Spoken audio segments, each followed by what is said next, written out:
જેતલપુર ધામ, જ્યાં ભગવાન શ્રી હરિએ સ્વયં પાંચમું પવિત્ર ધામ સ્થાપીને આ ધરાને પાવન કરી.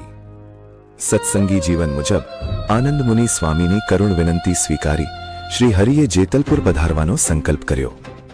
છઠના દિવસે સંતો અને ભક્તોના સંગાથે મહારાજ દિવ્ય તેજ સાથે જેતલપુરની સીમમાં પધાર્યા.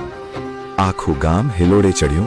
વાજતે ગાજતે શ્રીહરિનું ભવ્ય સ્વાગત થયું અને મંદિરમાં નિવાસ કર્યો.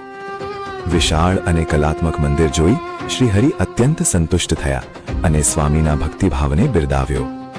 સંવત 1882 ફાગણ વદ 8મે શ્રીહરિએ સ્વહસ્તે શ્રી રેવતી બળદેવજી અને હરિકૃષ્ણ મહારાજની પ્રાણ પ્રતિષ્ઠા કરી. યજ્ઞો થયા, દાન અપાયા અને હજારો ભક્તોએ મહાપ્રસાદનો લાહવો લીધો. ચારે કોર જય જયકાર ગુંજી ઉઠ્યો. આ મંદિર સેવાનું પ્રતીક છે. પુત્રના અવસાનના સમાચાર મળવા છતાં એક અડગ ભક્તે મંદિરની સેવા ચાલુ રાખી.